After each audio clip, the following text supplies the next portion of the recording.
Kepolisian daerah Aceh memusnahkan barang bukti narkotika hasil pengungkapan selama 3 bulan terakhir. Total barang bukti yang dimusnahkan mencapai 80 kg sabu, 1,3 ton ganja, dan 1 kg kokain. Pemusnahan dilakukan di halaman Aula Presisi Polda Aceh, Senin sore 6 Oktober 2025. Sabu dan kokain dimusnahkan dengan cara dilarutkan menggunakan cairan kimia, sementara ganja dibakar di area belakang Mapolda Aceh.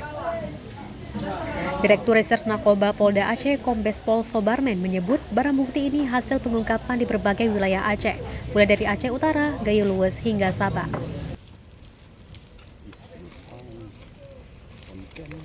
Mengingat secara geografis Aceh ini memang sangat berdekatan sekali dengan negara Thailand dengan Malaysia. Nah, kita tahu bahwa umumnya ya hampir seluruh yang kita tangkap dari beberapa tahun ke belakang rata-rata bahwasanya sabu itu bersumber dari Malaysia dan Thailand ya, Thailand.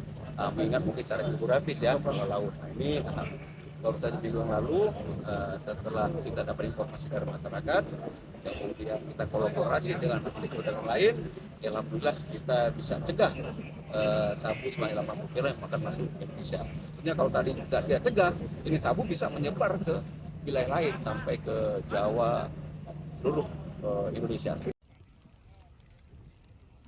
Polda Aceh kini memperketat pengawasan di kawasan pesisir agar peredaran narkoba bisa ditekan. Dari hasil operasi, 22 tersangka berhasil diamankan. Ia menyebut keberhasilan ini telah menyelamatkan jutaan jiwa dari ancaman narkoba. Ia mengajak masyarakat untuk terus mendukung langkah kepolisian menjaga Aceh bebas dari narkoba. Dari Banda Aceh, Cut Naufal melaporkan untuk Waspada Aceh.